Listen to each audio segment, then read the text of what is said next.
Vale, mira, ahí tenemos Jesucristo guapo.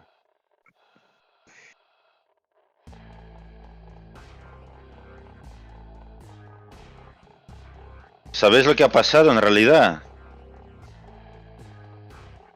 Es el de la cuarta dimensión, que estamos hablando de cosas demasiado redundantes. Nos están tirando el directo, gente. Sí, igual estamos 6 aquí, lo mismo, de 5. Vale, la gente vuelve.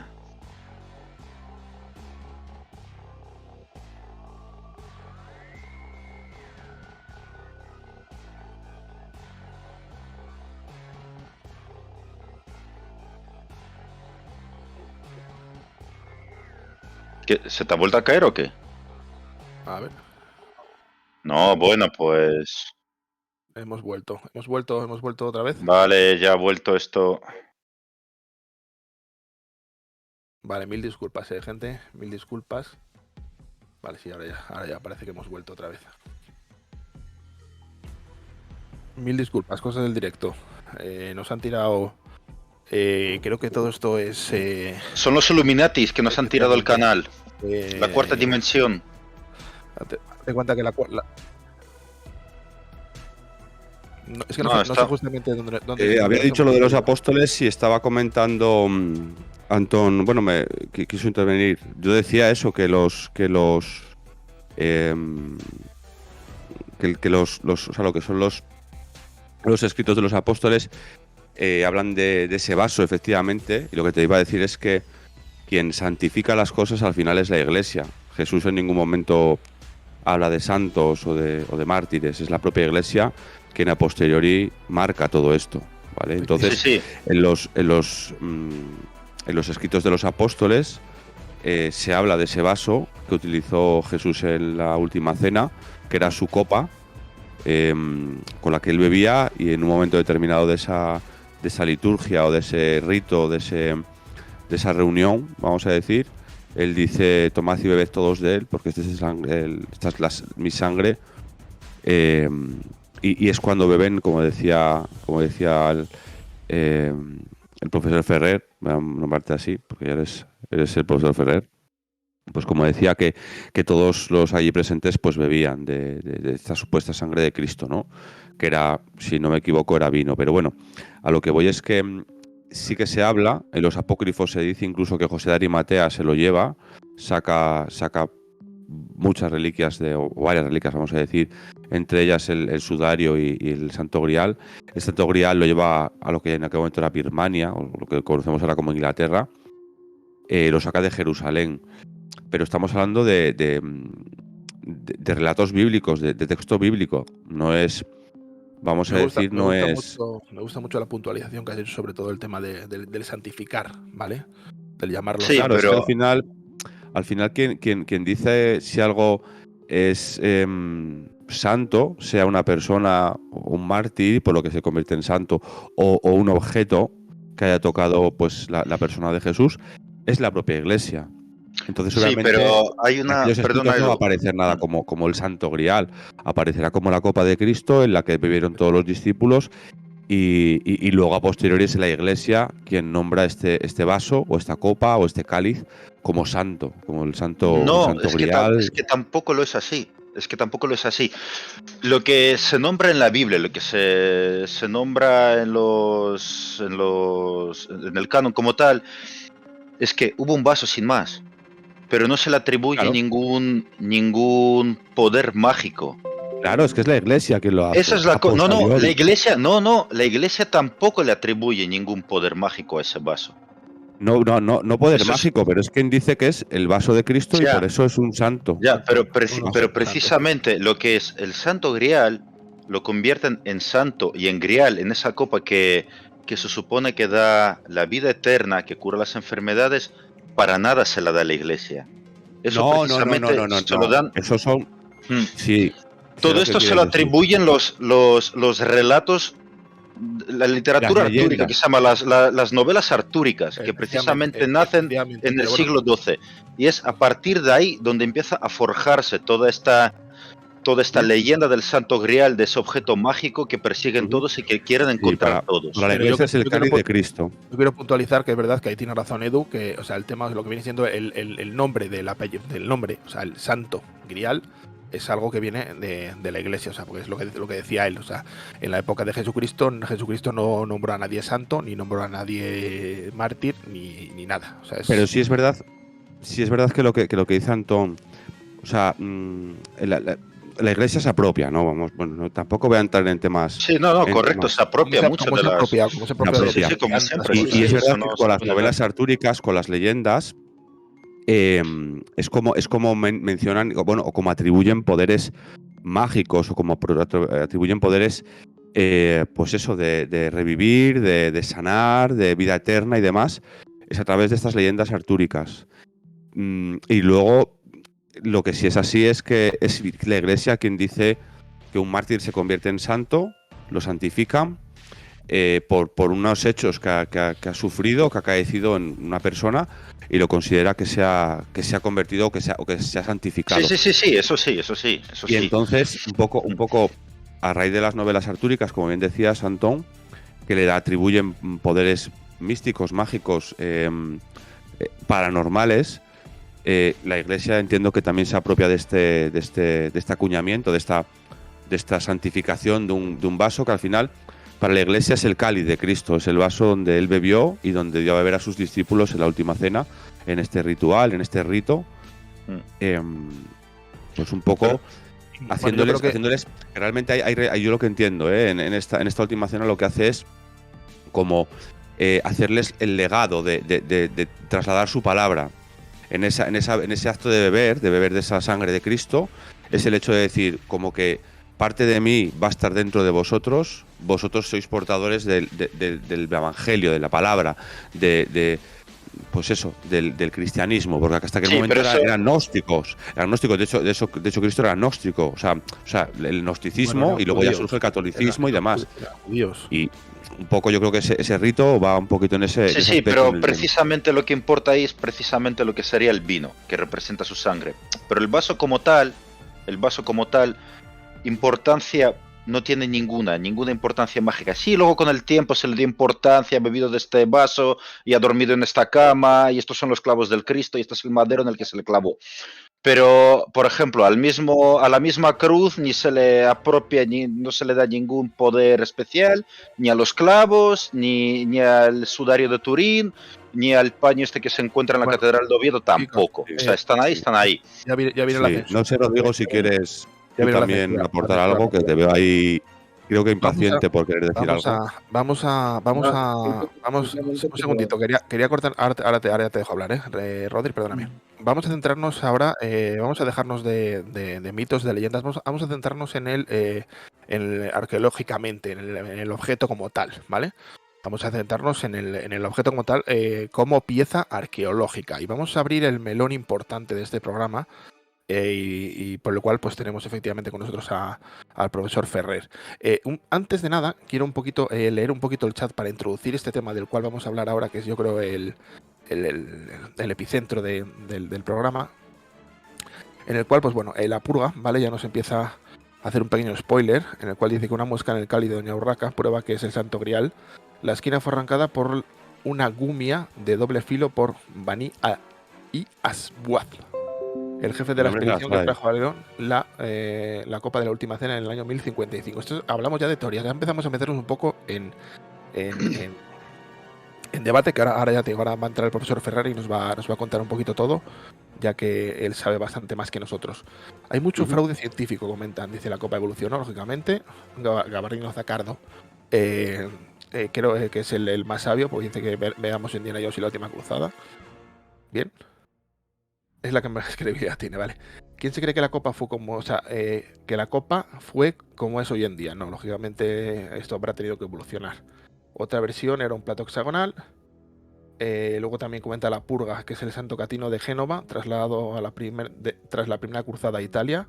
No se trata de una copa, sino de un plato hexagonal que los genoveses aseguran que fue utilizado durante la Santa Cena. Como sí, ese plato de hecho se lo llevaron los franceses, se lo devolvieron roto, eso es cierto. Eso, nos centramos ahora, quiero leer un poquito el chat y ya te digo, y ahora ya entramos nosotros, ¿vale? Como todas las religiones existen objetos en el que creer, efectivamente, ahí ahora ya nos hemos cortado, se nos ha caído el directo, perdonadnos, ya estamos otra vez de vuelta.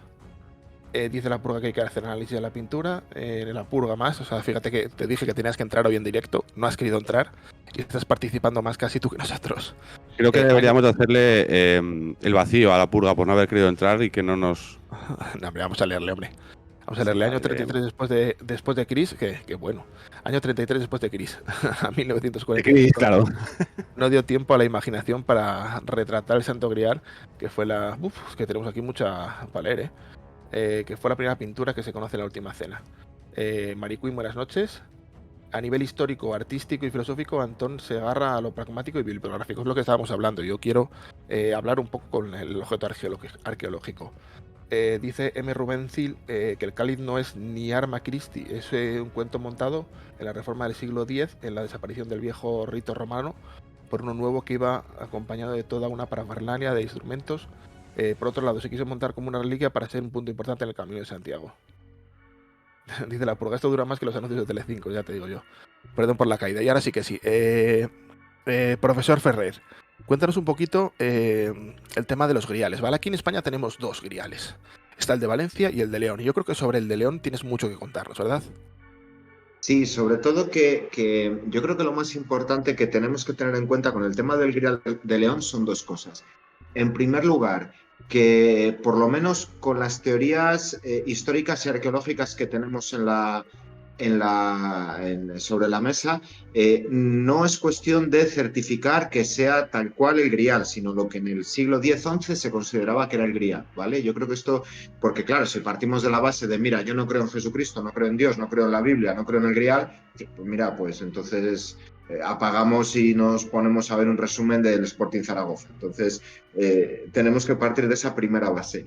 Y la segunda, muy importante, que esta teoría que certifica o que sostiene que la pieza leonesa es el Santo Grial, no es nueva, ¿vale? O sea, digamos que coge esa moda en torno a 2014, que ahora vamos con ese tema, con el libro de Margarita Torres y de José Miguel Ortega, que siempre alguno de José Miguel Ortega se nos olvida, pero hay dos personas escribiendo esto. Entonces tenemos que ver de dónde parte, ¿no?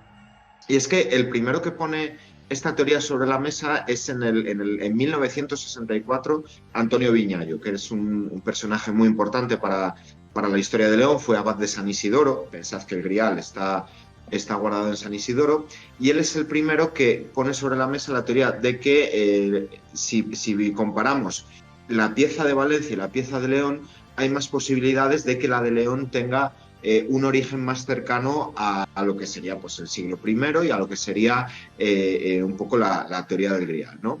Tenemos que pensar que el Grial, tal y como lo hemos visto 1000 veces en internet, y es posible que muchos de nuestros espectadores lo hayan visto en persona en San Isidoro, no está como estaba en la época, ¿vale?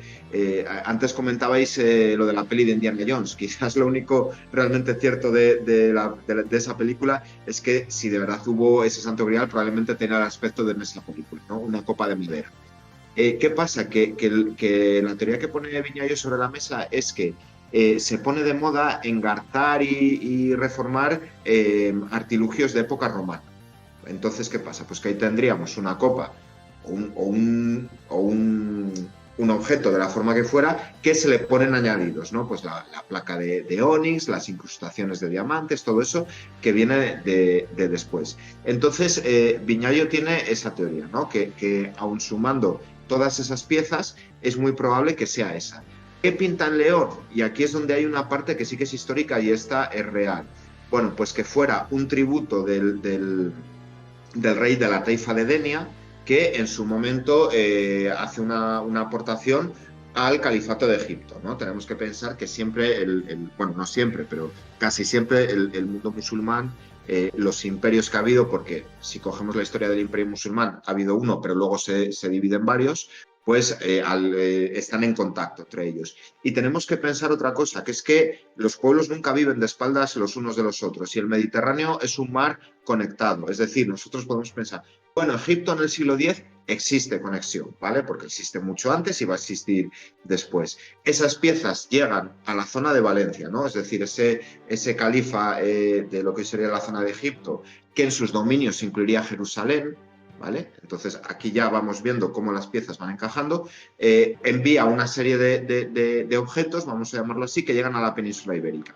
En ese momento la taifa de Denia es tributaria del Reino de León. Aquí podemos discutir lo que queramos, la parte religiosa, la parte histórica y política de que el Reino de León es uno de los estados más importantes de Europa. O sea, no es porque lo digamos con la bandera de León envuelta del cuello, es que es así, ¿vale? Es que eso tenemos que partir de esa base. En Europa se piensa en una Europa en la que la religión lo ocupa absolutamente todo y en el que el cristianismo es lo más importante que hay. El Islam se ve como una amenaza y los que la están frenando por Europa Occidental es el Reino de León, ¿vale? Entonces, eso nos da, digamos, la importancia a que termine aquí y en otro sitio. Entonces, en ese momento se considera que es la de Valencia, la que está ahí, pero esa otra pieza llega a León a través de ese tributo que acabamos de decir. Esa es la teoría que sostiene Antonio Vincayo. ¿Qué pasa? Que esa teoría la refuta poco después otro historiador, que es Antonio Beltrán, que era de la Universidad de Zaragoza, que llegó a ser cronista de la ciudad de Zaragoza. Esto lo digo para que veamos que no era un cualquiera, sino que era una persona bien formada, catedrático de arqueología, y que es el que secunda esa teoría. Dice, pues efectivamente puede ser. ¿Cuál es la novedad del libro que sale en 2014? Que encuentran unos documentos en Egipto, que esos documentos son del siglo XIV, pero bueno, son los que utilizan, que digamos que refutarían esa teoría que esta gente ya había hecho 50, 60 años antes. Es decir, un documento, vamos a decir, del otro lado, nosotros lo estamos viendo, para que entendáis, del lado cristiano, pues del lado musulmán hay un documento que dice, hemos mandado estas piezas a la península. Entonces, eso es lo que explicaría que esa pieza esté ahí. Claro, ya os digo, lo que esta teoría dice es que si nosotros cogiéramos el cáliz de Doña Urraca y lo partiéramos en dos, dentro estaría la parte de madera, la parte del siglo I, la parte, que aquí hay otro tema que quiero comentar porque en su momento suscitó mucha controversia, ¿no? Que es que en algún medio, no recuerdo en cuál, si no lo diría sin problema, apareció publicado que se hizo la prueba del carbono 14 que dio que era del siglo I. Entonces aparece la respuesta, no se puede hacer carbono 14 sobre piedra, eso es verdad. El carbono 14 se tiene que hacer sobre algo que haya estado vivo. Eso es, ahí correcto. Es donde entraría digamos, para que nos entendamos, el esqueleto de madera que haya en esa pieza, ¿no? Ese esqueleto de madera, claro, la madera viene de un árbol que si ha estado vivo, sí le podemos hacer esa prueba, sí quedaría que es del siglo I. Eso es lo que dice la teoría arqueológica. Yo no digo ni que sí ni que no. Yo digo lo que esta gente que lo ha investigado es lo que dice, ¿no? A partir de esa base ya es cuando podemos debatir. Desde luego, a nivel, si partimos de esa base arqueológica, si partimos de ese envío del siglo XI, pues sí que la teoría de que sea el de León y no el de Valencia es bastante sólida, ¿no? Ya os digo, luego ya podemos entrar en cuestión turística, en cuestión identitaria, en cuestión religiosa. Eso yo creo que son temas que aquí pues no vamos a solucionar, pero sí que esa base histórica y arqueológica y de investigación sí que está ahí. Sea o no el objeto, sea o no el cáliz de la última cena o el cáliz de Jesucristo, sí que es verdad que es un cáliz que se utiliza en la misma época y un cáliz que viene de Jerusalén, que en teoría es donde estaba esto guardado. De hecho, si no me equivoco, hay escritos en los que dice, perdona Ferrer, hay escritos, si no me equivoco, en los que dice porque realmente lo que pasa es que esa taifa estaba sufriendo una hambruna, estaba en un momento de hambruna y entonces piden ayuda al Reino de León. También un poquito intentando evitar pues ser invadidos o ser, porque bueno, al final quien estaba un poquito controlando, como bien decía Ferrer, esa inclusión del pueblo musulmán en tierras hispánicas, en lo que ahora llamamos España, era el Reino de León. Y también esa taifa tenía miedo de nosotros, de que nosotros pues tomásemos represalias. Sí, Entonces, un poquito como pago, como pago, le preguntan qué es lo que quieres, qué es lo que quiere el rey de León. Y el rey de León, o su albacea, o quien hablase en su nombre, dice: creo que tenéis un cáliz, entre otras cosas, y lo queremos, porque creemos que es una pieza importante. Y es cuando acceden al envío de este cáliz, que va a Denia, y de Denia luego viaja a la ciudad de León y manda más cosas, manda más objetos, ¿verdad, Ferrer? Sí, se supone que van varias cosas. Perdonadme un segundito, os dejo con el profesor Ferrer, que me toca ausentar un segundito. Sí, yo simplemente un poco para comparar. Imaginaros que ahora nosotros 5 nos vamos a un bar, ¿no? A cualquiera que queráis de León, nos vamos a tomar unas cervezas. ¿Qué pasa con esos vasos? Pues seguramente se frieguen al día siguiente y ya está. ¿Qué pasa si con nosotros viene personaje famosísimo que queráis? Igual esto que digo es un poco hasta frívolo decirlo, ¿no? Pero es un poco para explicar por qué eso se puede conservar. Imaginaos que vienen con nosotros, pues yo qué sé, Felipe VI, Joe Biden, Mbappé, quien queráis. Pues hombre, igual por hacer la gracia de este vaso bebió Mbappé, pues se guarda, ¿no? Eso Correcto. también le da un toque humano a la historia, ¿no? A decir, bueno, donde hayan comido estos señores me da igual, pero esta en concreto, que es donde ha estado ese profeta que desde luego a nivel de personaje importante de la época, pues ya discutirlo también, por discutir se puede discutir todo, ¿no? Hay gente que discute hasta que pasó la Segunda Guerra Mundial, o sea, por discutir podemos discutir lo que queráis, pero si partimos de esa base más de consenso, de que ahí había, sin entrar a valorar si era el hijo de Dios o no, porque eso ya es teología y yo ahí no voy a entrar, pero que hay un profeta en esa parte del Imperio Romano, en esa época, pues eso al parecer sí que está ahí. Entonces sí que tendría sentido que, oye, ha venido alguien importante, esto es simbólico, además en una época, en general el Imperio Romano era una época donde se movía mucho el tema de los símbolos y que es algo muy humano también, pues esto lo guardo, ¿no? Entonces esto os lo digo sobre todo por si hay alguien que pueda pensar que eso al día siguiente el tabernero lo fregó todo y al día siguiente fueron otros a cenar y se lo pusieron a otro. Yo creo que ahí no, es lo que tú dices. Encima estábamos hablando de un personaje que en su momento pues tenía seguidores, el cual pues eso, besaban el suelo por el que le andaba. Y luego otra cosa que bueno, lo has dicho tú, ¿no? Que a lo mejor pues esa copa podía haber seguido, digamos, sirviéndose o utilizándose. Lo que tenemos que tener en cuenta es que, bueno, realmente no es una taberna, un bar o un restaurante donde van a comer, ¿no? de la época.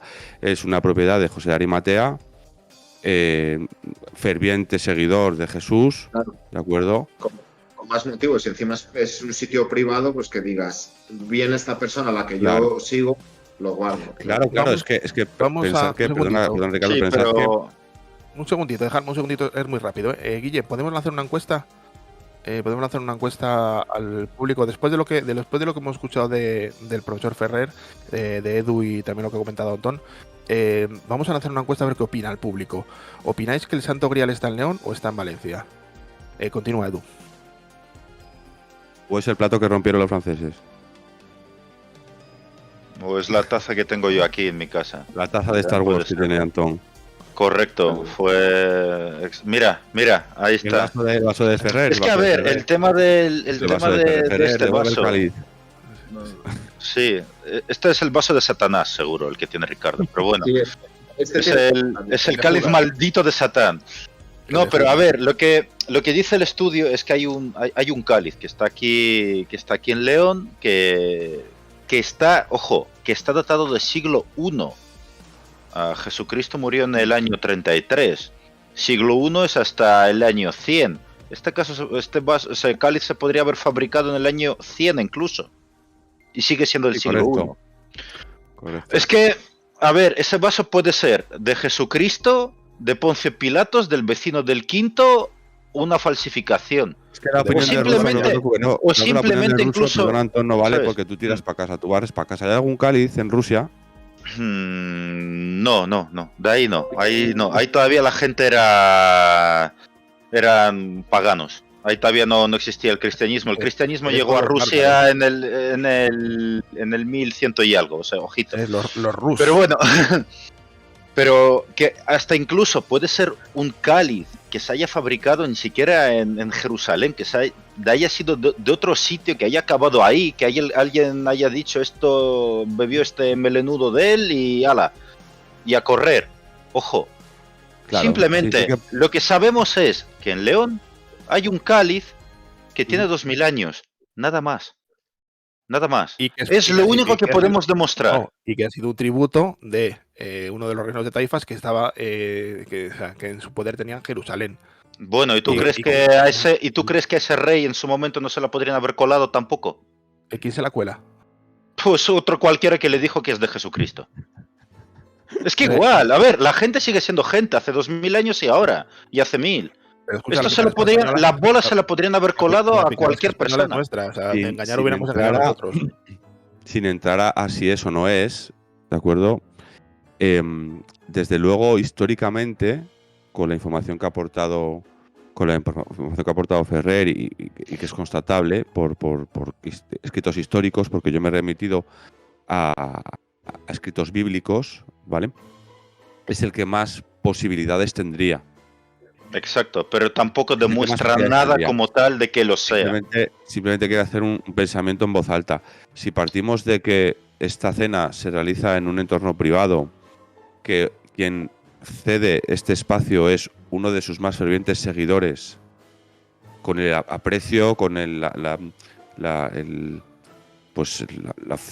iba a decir la forma de idolatrar o de admirar a esta persona que es Jesús, entiendo que tras la última cena, tras ser apresado, llevado al Monte de los Olivos, fustigado, posteriormente, toda la historia, ¿no? Hasta ser crucificado, sepultado, ir al sepulcro resucitado, demás. Esta persona, que es José de Arimatea, si esta historia es real, ¿de acuerdo?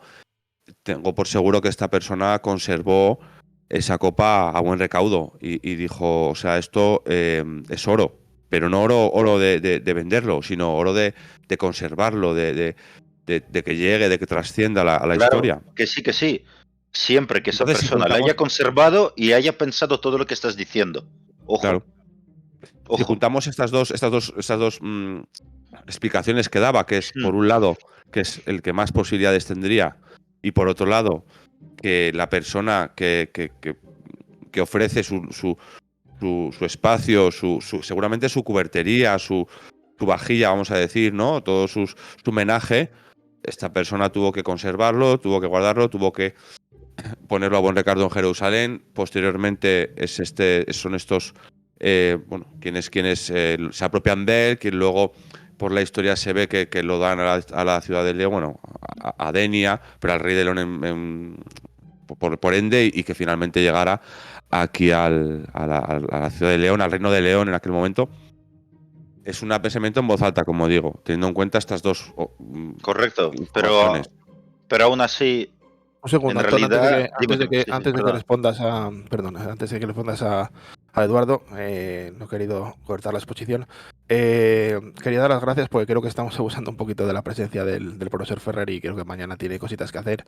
Entonces no quiero entretenerte más. Ha sido un placer de verdad todo lo que nos has contado sobre esta teoría del Grial de León. De verdad, ha sido un placer. Esperamos contar contigo también en futuros programas porque siempre es maravilloso tener tu sabiduría con nosotros. Nada, ha sido un placer. Siento tener que marcharme así tan violentamente, pero bueno, mañana hay que dar voces a los niños, entonces toca hacerlo. Nada, ha sido un placer y siempre que pueda participar aquí, pues es un placer siempre estar con vosotros, con nuestra gente y todo. Entonces, un placer, como siempre. Me sumo al agradecimiento de Ricardo. Muchísimas gracias por muchísimas gracias, Rodrigo. Tu sabiduría y por aportarlo. Muchas gracias Rodrigo. Un saludo muy fuerte y un abrazo desde la tercera fase. Nos vemos, muchas gracias. Adiós. Hasta luego. Vamos a continuar con el último tema de el último tema del programa, después de haber pues bueno, un poquito lanzado el tema central, que sobre todo era pues eso, ese debate daba como objeto arqueológico. Vamos a ver un poco, pues eso, lo que hablábamos antes de ello, ¿vale? Y analizar este Santo Grial desde el punto de vista religioso o de leyenda, que sí que es verdad que creo que Antón nos tenía bastante que comentar sobre los relatos artúricos o bueno, pues estos poderes que se le...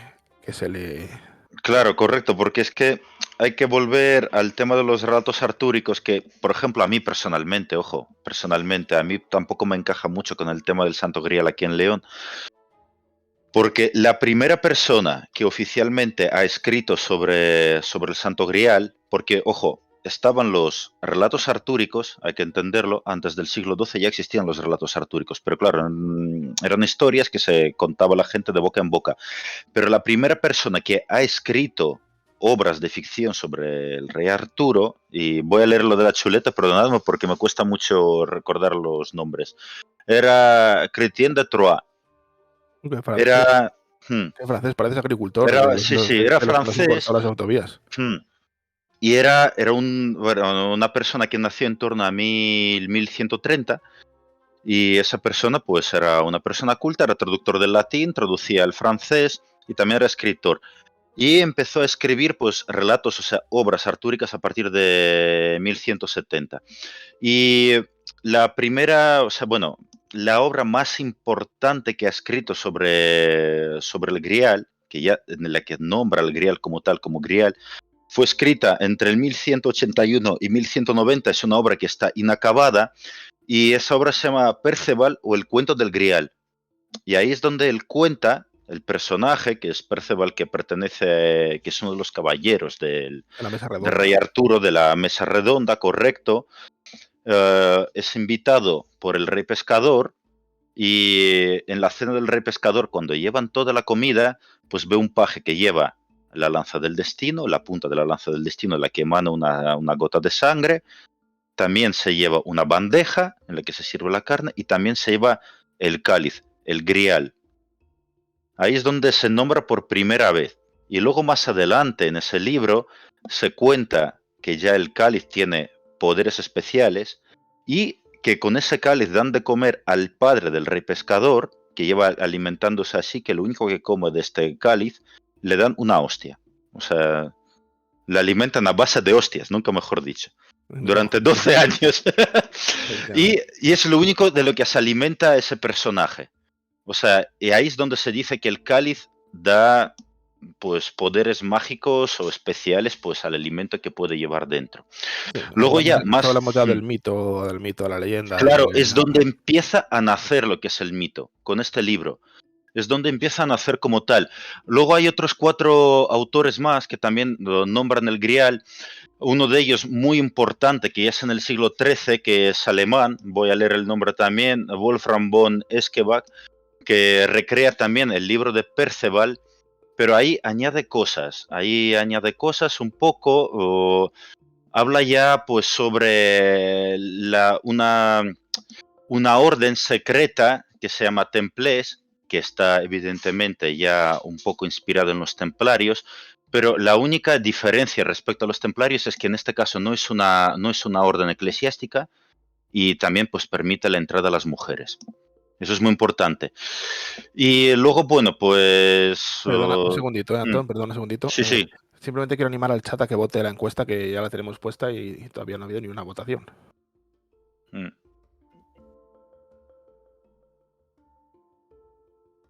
A mí me sigue dejando votar. Bueno, yo ya he votado, de hecho. A votar, sí, hay que dar clic y votar. Perdona, Antón, que te haya cortado. Sí, pero... no pasa nada. Ahí con ese libro ya pues crece bastante. Y luego ya que nombró a ese escritor antes Edu, que es Robert de Borón, que ese ha sido el más importante de todos, porque todos los demás, por ejemplo, el primero que nombré es el que empieza toda la historia del Grial en los relatos artúricos.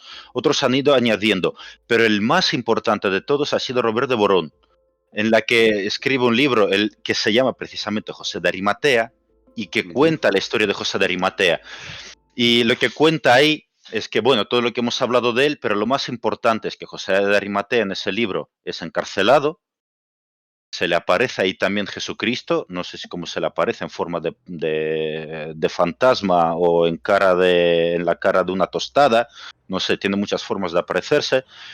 Y Cristo ahí le cuenta las historias del Grial, de lo especial que es, de los poderes mágicos que tiene. O sea que básicamente en este libro es Jesucristo el que cuenta a José de Arimatea los poderes que tiene. Y entonces, una vez es excarcelado José de Arimatea a los 12 años, él se hace con ese cáliz y se va a Avalon, lo que es la isla misteriosa de Rey Arturo, y en el que prosiguen todas estas historias. Vuelve a nombrarse Perceval, el rey pescador, todas estas historias. Y luego, pues eso, más adelante, o sea, todos estos libros se quedan ahí, y la última obra que se escribe sobre el rey Arturo, vamos a decirlo así, de estas importantes, lo que serían las historias artúricas sobre el Santo Grial, es ya en el siglo XV, fue escrita por Sir Thomas Malory. Y ahí pues lo que más se cuenta ya es que está lo que es el cáliz de Cristo como tal, ya lo nombran como el cáliz de Cristo. Hay una serie de caballeros, hay 3 caballeros que buscan ese cáliz porque se ha perdido, se describen por completo ya lo que son los poderes que tiene. Y ese, vamos a decirlo así, que es el último libro sobre el cáliz de Cristo, sobre el relato artúrico, que tiene trascendencia, que es realmente importante. Y después ya lo que es el cáliz, como los libros ya pues pierden su interés. Pasan de moda, vamos a decirlo así. Empieza el Renacimiento, estamos hablando justo de los inicios del Renacimiento, hay cosas más importantes, la pintura, tal, hay muchas evoluciones en el arte. Y otra vez se deja de hablar sobre el cáliz ya hasta el siglo XIX. Estoy viendo la cara de alucinación de Edu, que le acabas de dejar flipado con la bibliografía que te has tragado, Antón, de todos los relatos artúricos. Has mamado el tema. Por cierto, me flipan, ¿eh? O sea, la verdad es que no es verdad. Esa era la intención, ¿no? A mí todo el tema del rey Arturo es algo que siempre me gusta. No dejamos de hablar de ficción, ¿vale? Sí que es verdad que, bueno, pues nos hemos desviado un poquito de lo que veníamos hablando, que era un poco pues eso, el objeto arqueológico y un poco lo que viene siendo historia, y nos hemos centrado pues esto en estos temas, vamos a decirlo así, de ficción. Pues bueno, pues para darle también ese toque, ¿vale? Ese toque de la tercera fase. Creo que la encuesta, no sé si ha terminado ya. La encuesta ha terminado. Ah, pues ahora no ve los resultados. Porque daros cuenta que la tercera fase y su público es ley. O sea, la voz de la tercera fase es ley, con lo cual el resultado que ha salido es la auténtica verdad. Porque aquí somos todos unos sabios. Pues ya está. Pues tenemos aquí el cáliz de Jesucristo, el Santo Grial. Vamos a llamarlo el Grial. Venga, vamos a hacer caso a lo que antes comentó Edu, que me gustó mucho, sobre todo ese apunte, ¿vale? De lo de Santo, pues bueno, nos lo hemos inventado luego. El Grial lo tenemos aquí, lo tengo aquí a escasos 100 metros de mi casa, para ser exactos. Chicos, yo lo tengo aquí. ¿no? También yo lo tengo también. Yo lo tengo también aquí.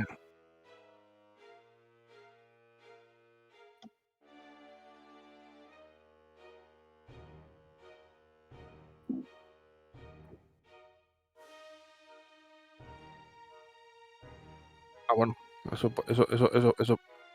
puede ser, pero bueno, eso claro. No nos lo comentamos, pero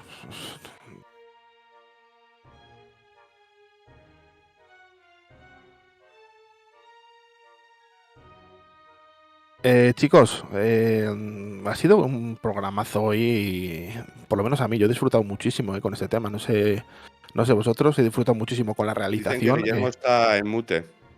Guillermo, sí, nada, no dije nada interesante, nada. Ah, vaya. Pues para jugar, para algo que habías hablado interesante en el programa, pues jugar. Es que no puedo estar aquí hablando con todo. Unen no se escucha, no sé si se refieren a él solo, a nosotros. No, a mí, porque estaba muteado aquí en el programa, pero no pasa nada. Realizando. No, pero chicos, no es pregunta de examen lo que he dicho. El trabajo de Guille, yo creo que todos, yo me quito el sombrero, que no llevo, lo quito. Y te doy mi enhorabuena porque ha sido un trabajo de 10, Gracias. tanto los marcos como la intro, la realización, las imágenes recursos. O sea, tenemos un realizador ya de verdad en el programa. El Pues mejor nada más. realizador. Me gustaría, pues eso, despedirme un poco de vosotros. Primero del que me quiero despedir es de Eduardo.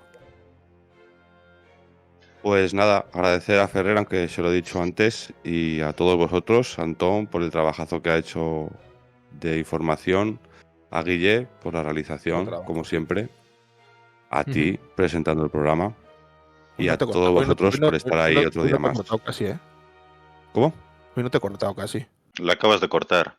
Por eso. Bueno, Eso lo he hecho. ya Para es no perder la algo costumbre. intrínseco en ti. Para no Es algo perder la intrínseco costumbre. en ti. Nada, hoy te lo permito, porque estás Venga, malo. Bien. Es verdad, no lo he comentado, pero se ha hecho el programa haciendo un esfuerzo infrahumano, igual que el otro día. El otro También día, Edu ¿ves? estaba enfermo y hizo el programa. Antón, ya sé, Antón, que tú te gustaría seguir hablando otra hora más. Lo sé. De hecho, pues no descarto poder hacer más partes de ese tema porque es interesante, yo me lo paso muy bien. Antón, enhorabuena porque sé que la escaleta es tuya, sé que el guión del programa de hoy es tuyo. Y te has currado muchísimo este tema también, o sea, también te doy la enhorabuena a ti hoy. Hoy estoy por echaros flores a todos. Antonio, enhorabuena. Muchas Incluso no me gracias. cortas. Muchas gracias. Pero bueno, Guille también ha redactado todo. Le he dado ideas, Guille le redactó en realidad.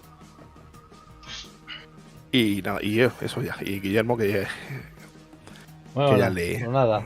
Estaba aquí mirando. Ah, pero ya acabamos el programa, Ricardo. Y ya terminamos el programa. ¿Qué estás mirando el hombre. marca? O- No, Claro estaba que aquí estaba mirando. mirando Estaba el metiendo marca. iba a meter esta imagen. Lo que pasa es que. El marcador. Venga, mete la imagen que te dejo. Sí, lo que pasa es que hay un problema ahí, ¿no? Espera, voy a quitar la publicidad. Porque si no nos joden, fijo estos. Oye, esa boquita. Viva el Fister y la regla de San Benito, nos comenta aquí M. Rubencil. Bueno, de hecho M. Rubencil también ha tenido bastante participación hoy, que comenta el reino de Novgorod, cuando Ahí hablamos tenemos antes del Rus, a la señorita que no. Bueno, que no nos ha contestado ni no nos ha siquiera. contestado todavía, Marga, ¿pero qué ha pasado? Marga, que te queríamos aquí con nosotros. Di que hemos Una Una tenido cosa aquí. antes de terminar, que no sé si se ha mencionado del grial del que tenemos en León.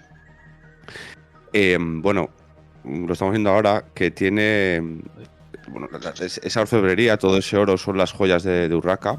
De Urraca, De sí, hecho, sí. toda la parte de arriba, lo que estaría en contacto con la boca de aquel que lo quiera utilizar, es una tiara, una diadema de Doña Urraca, de Urraca. Y el cáliz en sí sería la parte que vemos arriba, sería la propia copa. Eso es lo Y negro. la parte de abajo de ónice Ujú. sería la tapa de esa copa. Claro, o sea, eso es Ah. una decoración. Enfócala bien. Guille, no sé si la puedes hacer un O sea, poquito que más nos la pequeñita. están jugando ahí. En realidad, esto es ¿Qué un tupper. Enfoque, O sea, eso es como un una tupper especie de tupper, medieval. para que nos Es un entendamos, tupper sí. medieval. O sea, ¿Quieres nos la enfoque, están perdón? jugando. ¿Qué quieres que Es que enfoque? No se ve todo entero, hombre. A lo mejor podías reducir un poco la imagen, no sé si puedes, ¿eh? ¿Qué quieres que Para que enfoque, os hagáis perdón? una idea, lo negro que se ve arriba y abajo, que es ónice, que es ese material que se utilizaba en aquella época para construir la vajilla, copas y demás. La parte que tenemos arriba es lo que sería la copa en sí y la parte de abajo sería la tapa de eso. Y de hecho, cuando se conformó la copa como la vemos, que se utilizó la joyería que tenía Urraca, la donó toda y dijo quiero que se haga esta protección, porque al final está construido de tal manera que como digo, la diadema, que sería la parte que está en la parte superior, lo que tocaría los labios del sacerdote o de quien la quisiera utilizar en una misa, no toca el cáliz. Está separado unos centímetros, unos milímetros, un centímetro, de manera que nada más podía tocar ese borde de esa copa, ¿vale? Cuando la desmontan, en las investigaciones de Margarita Torres, la desmontan para ver lo que hay debajo, ese cáliz, ese ónice, se ve que no está en contacto. La parte que tocaría los labios de Cristo, hay un espacio de aire, hay un hueco entre lo que sería la diadema, que es lo que conforma el aro superior. El aro superior está separado unos milímetros para que no llegue a tocar, como preservando ese... Innomine Domini Urraca Ferdinandi. Urraca Fecit Mi está escrito, de hecho, sí. Bueno, qué bien. Nada más quería puntualizar eso porque, Ajá. bueno, pues eso es un dato que es curioso. Muy bien. Pues chicos, sé que os habéis quedado con ganas de más. Esto es así. El lunes que viene seguiremos con otro tema, con este, quién sabe, todo una ruleta de pasapalabra. Aquí nosotros no la gastamos así, o sea, aquí puede pasar de todo, ¿vale? En la tercera fase puede pasar de absolutamente de todo. Igual a lo mejor el siguiente hacemos un Pato Donald empírico. No, a lo mejor hacemos un directo, un gameplay jugando a la brisca. No lo descartamos tampoco. En el tabletop, vale. Claro, gráficos ejemplo. 3D a tope. Y nada más, pues bueno, voy a acabar el programa como acabo todos los programas, haciendo una reflexión. Y sí que es verdad que esta reflexión es un poco barriendo para casa. Creo que el profesor Rodrigo Ferrer, el profesor Ferrer, nos ha contado, nos ha abierto los ojos un poquito con el tema histórico y de dónde proviene este cáliz. Este cáliz, efectivamente, como bien dije, proviene de Jerusalén, es del siglo I y es una ofrenda que le hace este reino al reino de León para su protección. ¿Es el cáliz de Jesucristo? ¿No es el cáliz de Jesucristo? Ahí os dejo las dudas. Yo creo fehacientemente que lo es. Creo que los leoneses somos tan cazurros y tan cucos que lo hemos tenido guardado sin decir absolutamente ni mu a nadie hasta que sale esta investigación. Porque sí, así lo hicimos también en las Navas de Tolosa, en la cual no participamos. Y simplemente, pues eso, quiero reivindicar un poquito que en su momento fuimos imperio. Y como bien decía el profesor Ferrer, nos temían en Allende los mares. ¿El cáliz de Cristo está en San Isidoro? Sí, no, pues para mí sí. Los que no hayáis ido a verlo, os animo a que vayáis a verlo. Y no es el que hay no es el original, sino que es una réplica. Pero sí que desprende unas vibraciones especiales. Dejémoslo ahí. Pues con esto simplemente quiero despediros de vosotros, daros las gracias a todo el chat y a los 4 colaboradores y nada más. El lunes que viene más. Buenas noches y buena suerte.